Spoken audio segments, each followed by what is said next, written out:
નમસ્કાર મિત્રો, વિડીયોમાં તમારું સ્વાગત છે। જી હા મિત્રો, અત્યારે હાલ મોટા અને મહત્વના સમાચાર સામે આવી રહ્યા છે। તો મિત્રો, સમાચારમાં વાત કરીએ તો હવે લર્નિંગ લાયસન્સ સરળતાથી મળી રહે તે માટે મોટો નિર્ણય લેવાયો છે। અત્યાર સુધીમાં પરીક્ષા માટે કુલ 15 પ્રશ્નોમાંથી 11 પ્રશ્નો સાચા હોવાનો નિયમ હતો, તેને બદલે હવે 9 પ્રશ્નોના સાચા જવાબ હશે તો પણ લર્નિંગ લાયસન્સ મળી જશે। વાહન વ્યવહાર કમિશનરની કચેરી દ્વારા બદલી અંગે પરિપત્ર જાહેર કરાયો છે। જી હા મિત્રો, અત્યારે હાલ મોટા સમાચાર સામે આવી રહ્યા છે। રાજ્યની આરટીઓ સિસ્ટમમાં મોટો સુધારો કરાયો છે।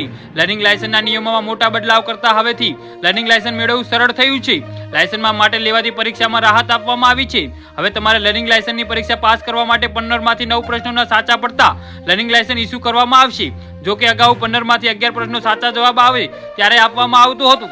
આરટીઓ દ્વારા પરિપત્ર જાહેર કરાયો છે કે ગુજરાત ટ્રાન્સપોર્ટ વિભાગ દ્વારા જણાવાઈ રહ્યું છે કે લર્નિંગ લાયસન્સની કોમ્પ્યુટર પરીક્ષા પાસ થવા માટે કુલ 15 પ્રશ્નોમાંથી 11 પ્રશ્નો સાચા જવાબ આપ્યાથી લર્નિંગ લાયસન્સ ઇસ્યુ કરવાની પદ્ધતિ અમલમાં આવી છે।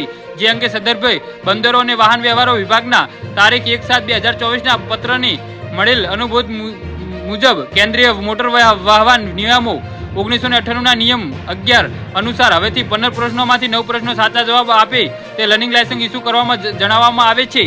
જી હા મિત્રો, તો આના વિશે તમારું શું કહેવું છે તો નીચે મારી કોમેન્ટ બોક્સમાં જરૂરથી જણાવજો અને મારી યુટ્યુબ ચેનલને સબસ્ક્રાઇબ કરવાનું ભૂલતા નહીં। વિડીયો પૂરો જોવા બદલ તમારો ખૂબ ખૂબ આભાર।